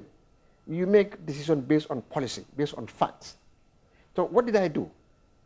I looked at the file and I traced the process. Because I did not have a handing over note from the previous minister, I didn't know what was in the ministry. I went through the records and I found out that there were three committees that were set up before the Semlex contract was awarded. There was a cabinet subcommittee that looked into it. Records were there. There was a technical committee that also looked into it. And I forgot the name of that committee, but there were about three of them. And all of them were in government, except one of the cabinet subcommittee, who were ministers, and they were all out in the old government. So I called the two committees, the technical committee and the finance committee. I invited them to my ministry. And I said, you were the people who advised government to award this contract to Semlex. It was already awarded contract. Yes. Yeah. So can you advise me about the history of this whole matter and brief me what were the factors you took into consideration to reach that decision? And I had representatives from finance, from justice, from information technology. The permanent sectors came, responsible people. Immigration, who were actually the people who were to deal with the matter. They came, and these were the technicians. And they said to us, Pristine made a presentation, Semlex made a presentation. We looked at the technology, we looked at the financial record statements, the proposals, and we felt for the Gambia, for the technology and what we are looking for the finances, we advised the government to award the contract to Semlex. And then the finance committee came. We had even people from the public-private partnership of the Minister of Finance. I called them all. So I didn't make the decision off-head. I called the technicians that recommended the award of the contract by Jammeh to Semlex. And they came and gave me the institutional memory. And I was fully briefed. So I sat down with my team. You've had this is what happened. How do we go from here? Then Semlex was insisting on the implementation of the contract. They already had, according to them, a value of $5 million worth of materials at the airport in anticipation of implementing the contract that was awarded to the government. So before I came already, there were two committees that were independent committees set up by Jammeh at the time that advised the government, and the contract was signed by then Nai Toure. On behalf of the Minister of Interior. So I didn't offer any contract to anybody. It was awarded. But Jammeh then later on terminated the contract unilaterally.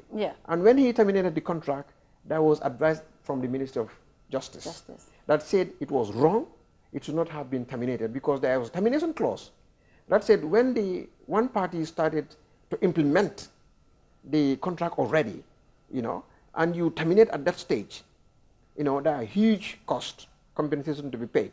So Jammeh terminating it and paying potentially millions and millions, hundreds of millions of dollars to Pristine, to Semlex didn't make sense.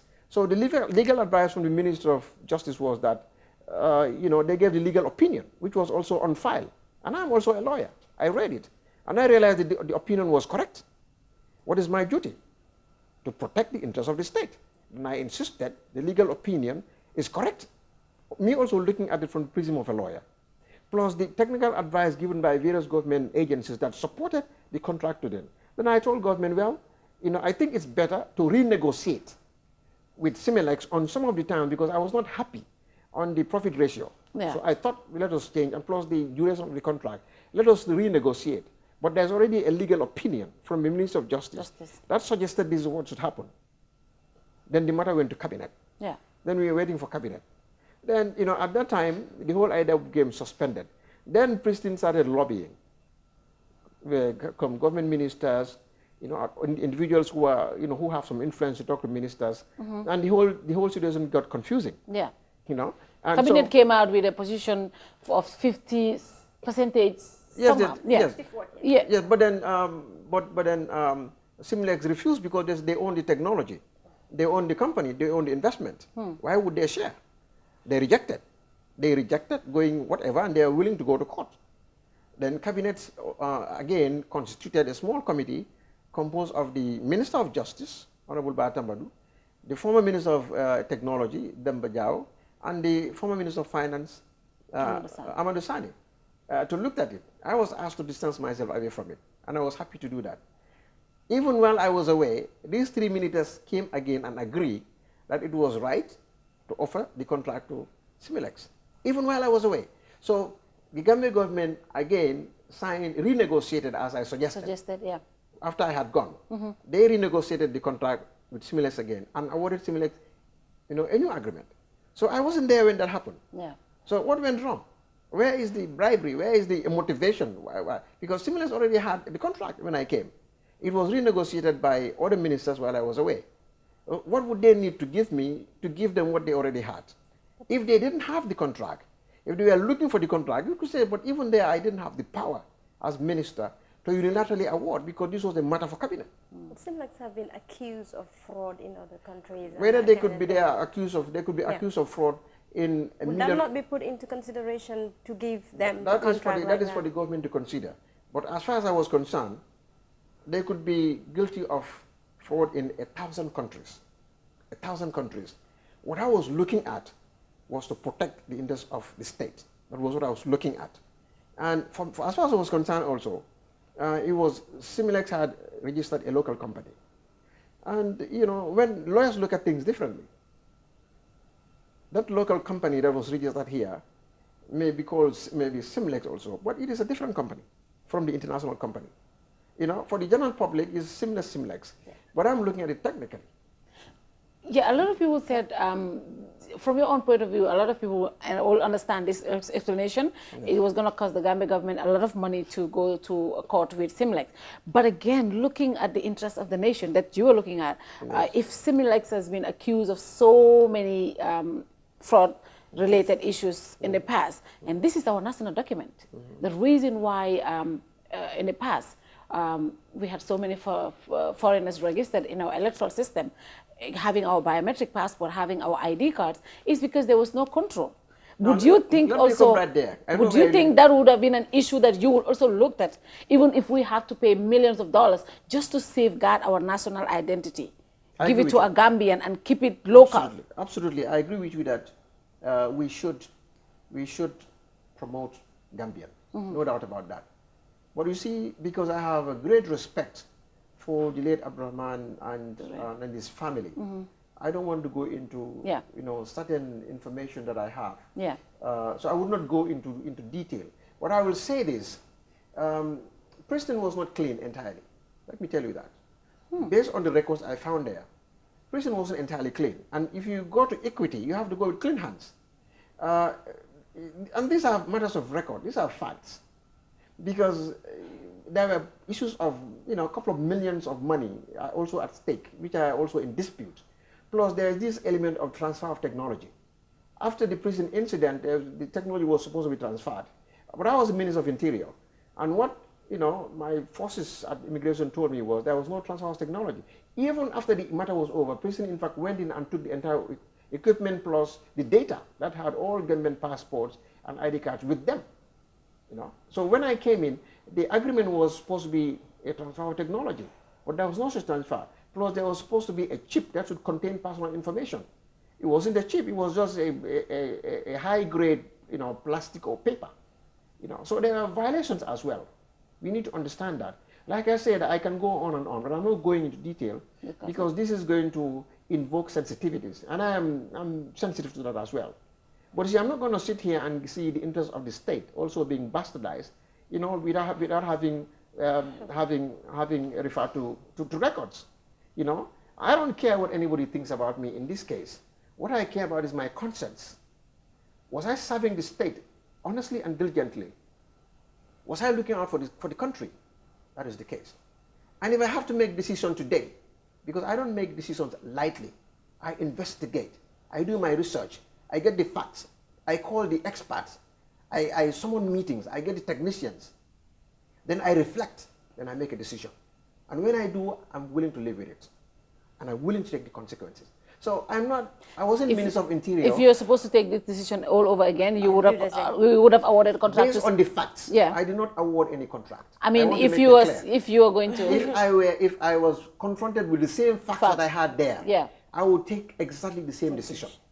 If the facts change, I would. But based on the facts I was confronted with, and based on the technical and expert panels that I summoned to advise me as minister, I would take exactly the same decision. That is not to say I'm favoring Semlex or I'm favoring Preston. I favor the Gambia. And I did not do so to be popular. Yeah. I did so because I wanted to satisfy my conscience that I was doing the best for my country. If I make a mistake, God will forgive me. But I know that whatever I did, I was passionate, was for the welfare of the country. And I would do exactly the same again. I would summon the same people again. I would ask for advice. I will investigate. I will look at the legal implications. I look at the ramifications on the economy. Then I go ahead and make a decision. And just to even add on to that, because we're talking about Semlex being accused of fraud and all of that, but we have to understand one thing. It's the Gambians who are at these top positions. It's the Gambians who are issuing these ID cards. It's the Gambians who are giving away our passports. It's not Semlex. That's what I wanted to It's talk about actually also. us sitting there and knowing Oli is not Gambian and giving Oli an ID card, giving Oli a voter's card, giving Oli a passport. So regardless of even who is awarded the contract to, it's our own people that have to work with integrity, have to work with professionalism, and make sure that if I know Oli is not Gambian, let me not give Oli the Gambian passport. I think it's as simple as that. Nothing And to you do know, with I the know, contract. I'm sure the time is moving against us, but I just want to say this. When I came, part of the reason why I suspended issuance of passport and ID card was also to investigate. Because I found that when we were in the opposition, we knew thousands of, several hundreds of non-Gambians had access to our voters card, our passports, our ID cards. And these were issued, during the Pristine era, Pristine immigration era. And these are Gambians. So if you were talking about as Minister of Interior, passports were not issued in this country for a very long time when I was there. Because I wanted to revamp the system, put an end to what was happening there, restore integrity into Gambian documents, streamline it, issue new passports and new ID cards. That was what I wanted, so that Gambian documents will have value again. Part of the reason why Gambians can't easily get visas is because our passports are found in the hands of Chinese, Nigerians, Ghanaians, Syrians, all kinds of people. And the world is aware of this. When I came, they were issuing two passports. They were issuing a machine-readable passport and biometric passport. With the machine-readable, that was where the fraud was taking place. So I did not suspend the biometric, because there you have to appear, put your fingerprints and take your irises and then go through the interview system. With the machine-readable passport, you can sit in China, send a passport-size picture, and they will send you a passport. That was what was happening. Gambian passports were sold left, right, and center. Gambian ID cards were issued to everybody who had money to pay. And that was also under Pristine. So this argument that the protection of our national data is safe in Gambian hands has been proven false when I came. And that's why I suspended issuance of ID cards and passports to study a new system that is going to guarantee the integrity of our national documents. That was where I was leading at when I left. If I had not gone, it was a project I was going to see to completion, because we are going to have a new registration of Gambia. Every single Gambian will have a birth certificate. And the conditions of issuance of that birth certificate would be onerous. You will run away to go to an immigration post to get a passport if you are non-Gambian. You'll be so scared that it will not worth your while. That was my target. If you want to be a Gambian, go through naturalization. But you will not defraud our documentation as long as I was minister. So now, I just want to know what's your take on the current economy of the country. People are complaining that things are expensive, the cost of living is very high, security. People don't feel very secured, and most importantly, the Borough Youth Movement. What's your take on that? Because we have the Borough, recently we've seen imams, we've seen alcalos, we've seen elders going to State House to visit the president. And I believe these are some of the things that Gambians didn't really appreciate in the former regime. These are things that Gambians did cry about and say, we don't want this type of politics. The politics we want now, we should definitely shy away from Bernachin T-shirt and handouts. We want politics where we have policies, we have facts, and the economy is growing, the cost of living is going down. What's your take on, after 2 years into this government? How would you assess President Barrow? I was there from the beginning. So, and I knew the economy we inherited was nothing to write home about. We had barely 1 to 3 weeks of, import cover. It was terrible. This country was going down the drain economically. We were all going to suffocate. Life was going to be exceedingly excruciating for Gambians. We came in and with almost nothing, and within a period of time, we were able to afford some semblance of macroeconomic stability. That was quite good. It took us time to find our feet, but even with all that, we did our best. Prices, what we experienced the first couple of months into the Barrow presidency, were the negative consequences of the poor economic performance of the Jammeh era.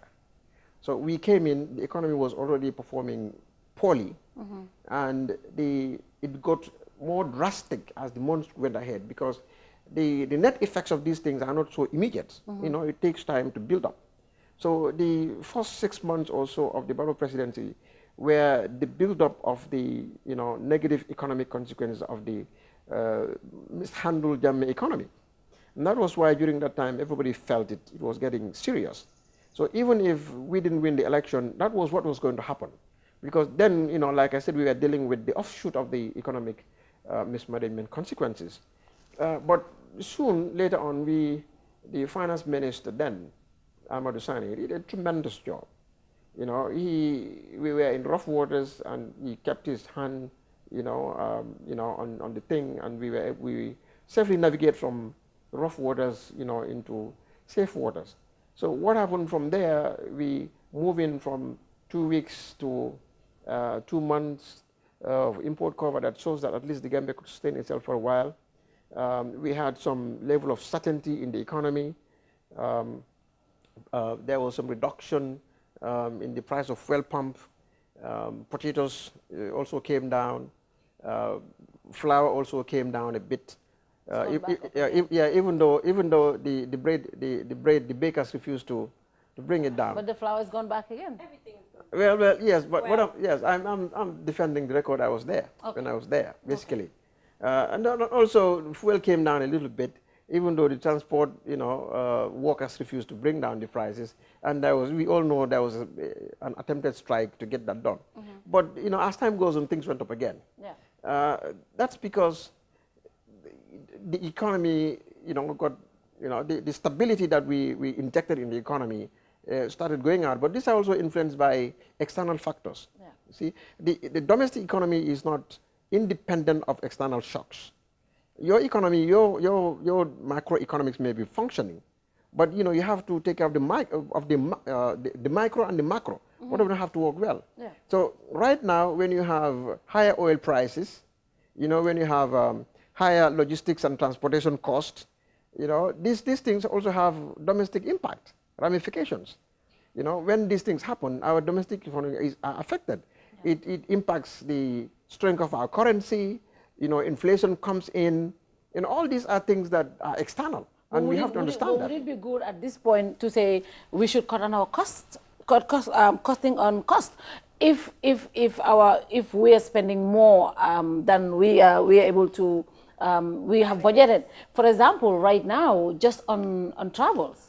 Last month, we were told how much the government has spent on 6 months just on travel. How many million of the taxpayers' money is spent on traveling?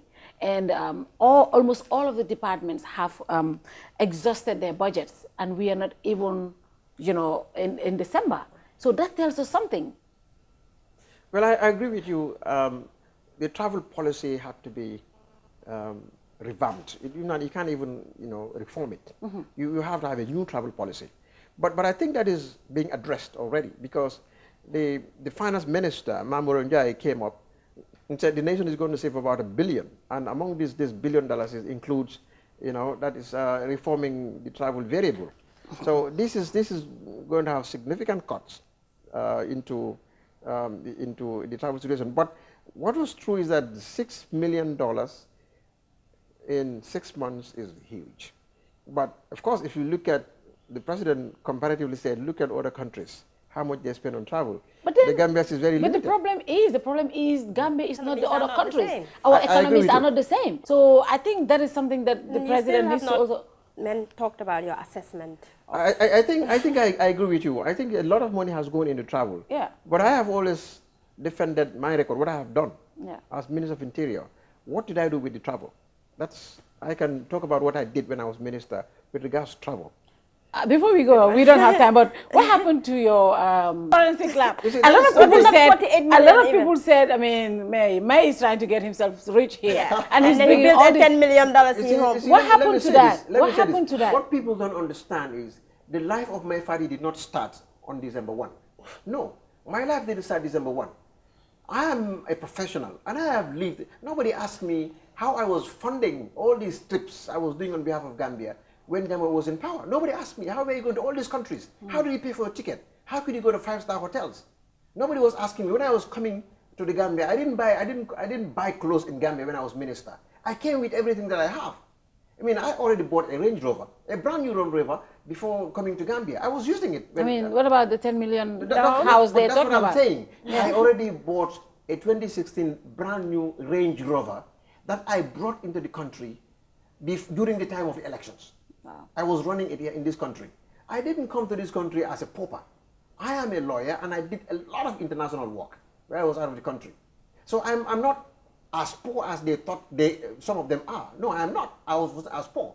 I came in with my assets, with my resources, which I am using and I'm enjoying.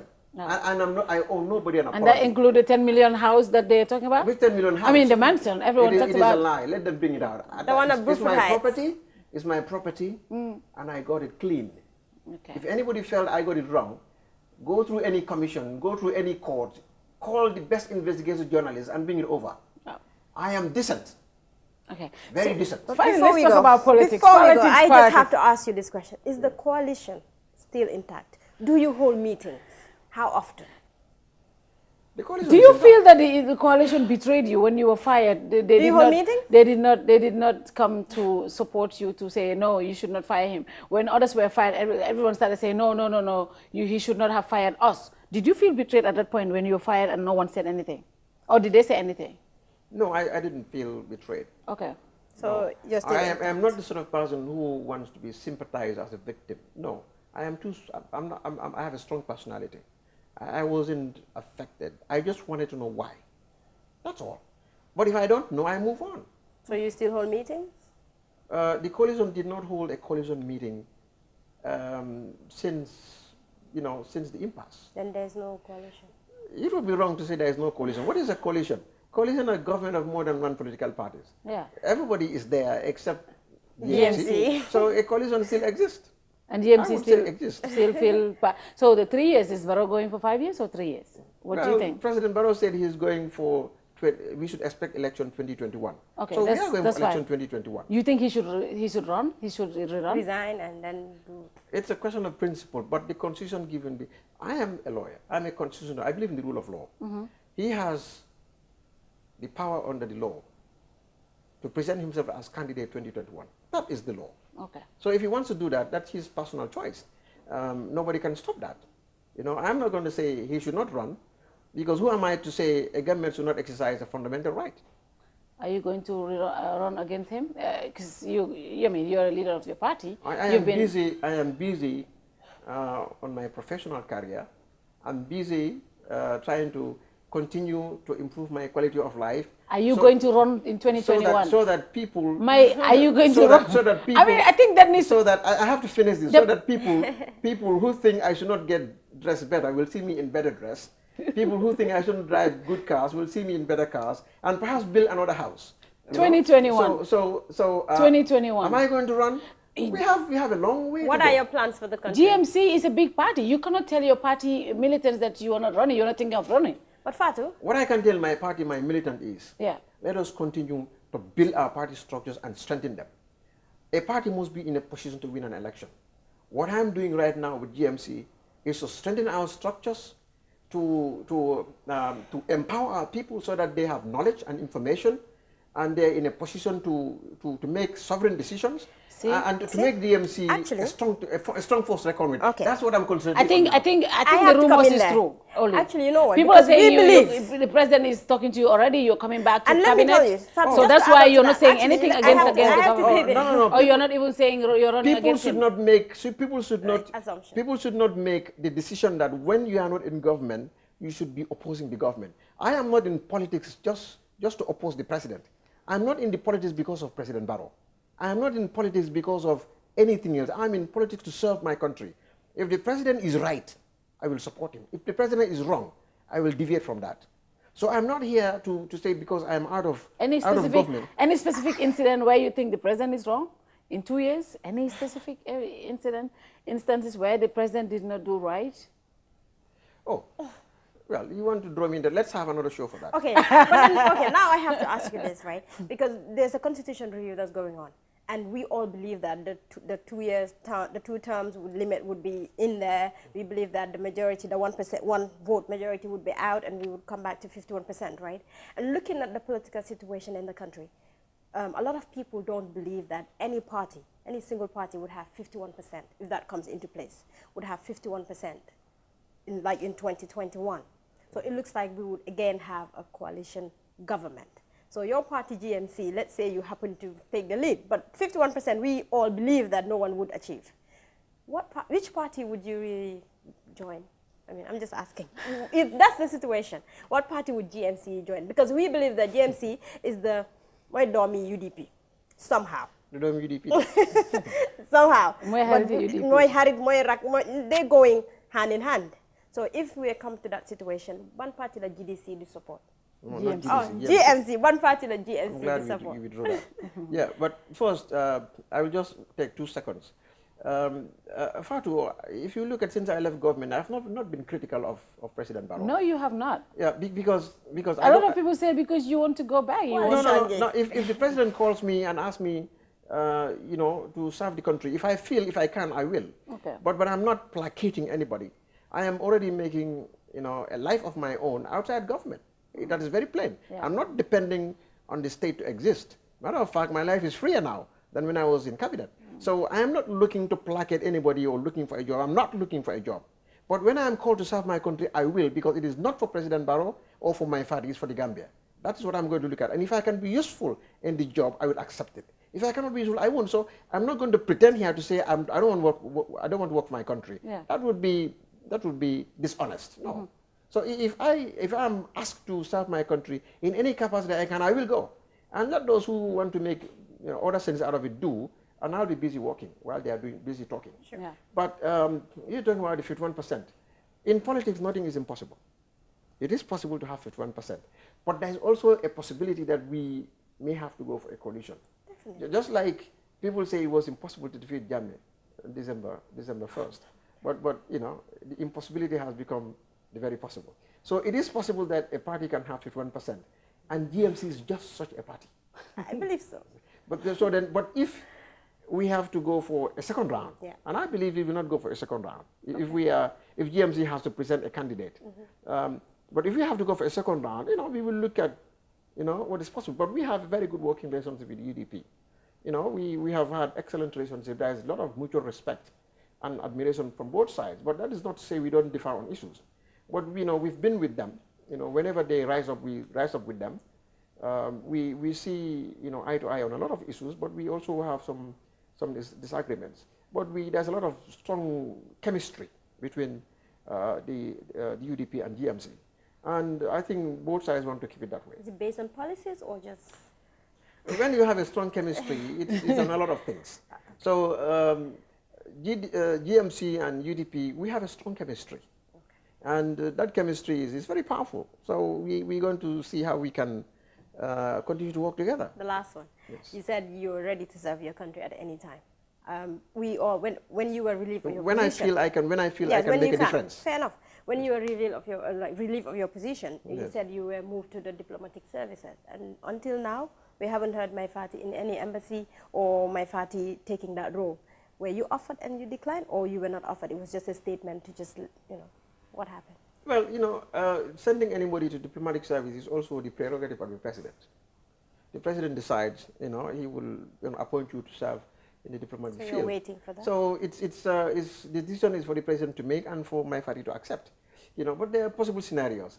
Perhaps, you know, was the decision made? Yeah, Were because you part offered of the letter that was were you offered that position, the diplomatic? Well, you know, I'm not going into those. I'm not going to go into that. No? Plain, I'm not going to go into that. I had you on another interview. You said no, you were not. No, I didn't so say, I have never told anybody yes or no. You know, all I said was if I am given a responsibility, I feel I can make a difference. Oh, did you reject that offer? I'm not saying yes or I'm neither confirming nor rejecting. I'm not accepting and I'm not rejecting. He's waiting. All for I'm the saying offer. is that whatever responsibility that will be proposed to me, it has to be one I feel that I can make a difference. If I cannot make a difference, then I will not accept it. You know, I'm not looking for a job. I'm looking to make a difference in lives. That's the whole thing. I'm not looking for a salary, because my current income through my professional act is in excess of my ministerial salary. So I'm not looking for that. You see, I'm mashallah, mangi sante yalla. I'm grateful to Allah. I'm not looking for a salary, and I'm not looking for a specific job. I'm looking to serve the Gambia where I can make a difference and to support the president's agenda in areas where I have convergence of policy. No. This is it.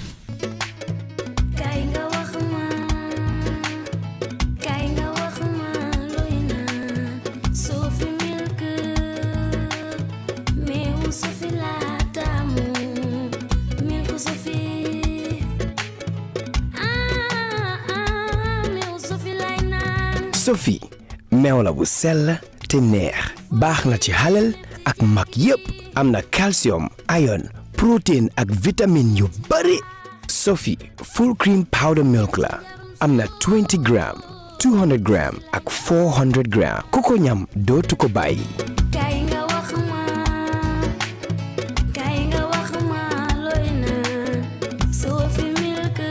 Sophie proudly Gambian. GIA, the Gambia International Airlines, is getting bigger, better, and stronger as the sole ground operator at the Banjul International Airport. With an expansion in travel services, customers are assured of GIA's capacity to cater for all their travel needs, provided by professional, experienced, and ever-smiling staff. GIA's Hajj package and services, by far the best in the country, give the customers the opportunity for a memorable Hajj experience. For a more efficient cargo services, GIA means business as it launches its new multi-million-dollar ultra-modern cargo complex to revitalize and stimulate air transport. GIA, the pride of the Gambia.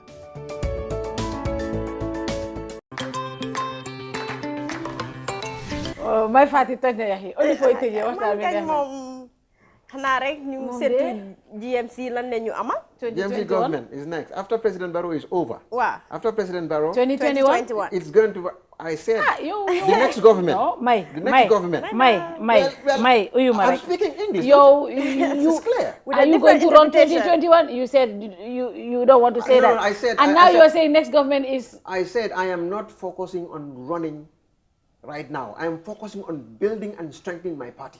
We have 2 years to 2021.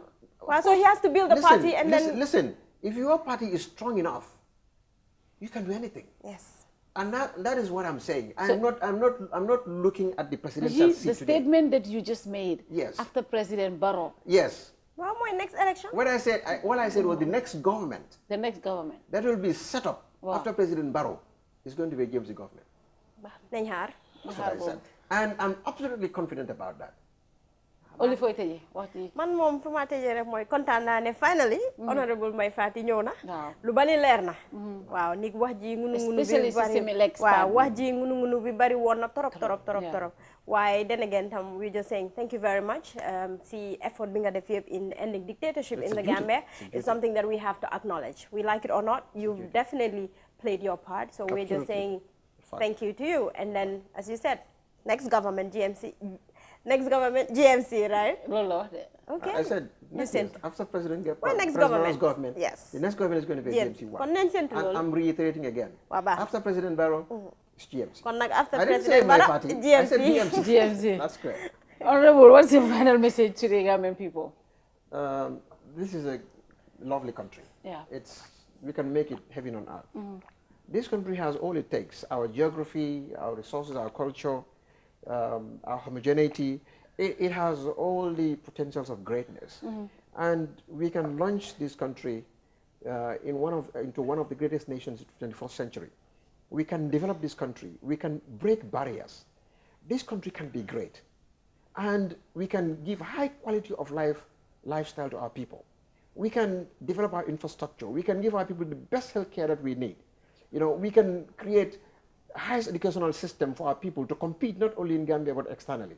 And all these things we can do, but we have to be united. We have to have a sense of patriotism, which is somehow lacking in Gambia. We have to be committed. We have to love our country. We have to love ourselves first. We must get away from this dichotomy of them and us. We must be Gambians first, than anything else. Gambian first, than region. And we can achieve all these things if we put our minds to it. And I'm sure The next generation of Gambians are very impatient for development. And that is the generation that is here now. So we better do it. And particularly young people, you want leadership? Step up to the plate. Assume responsibility and stop talking. Let us work. It's time to roll up our sleeves and work. We have talked enough. Ligay jotna. Gambia amna bopam. Donc wato sita. Alinga diamon in tulungobula. Alnga diamon in tulungobula doko wato sita. Thank you very much, Honorable Mai Fati. Only watan bi neexna until we come your way next week, inshallah. Good night to you all.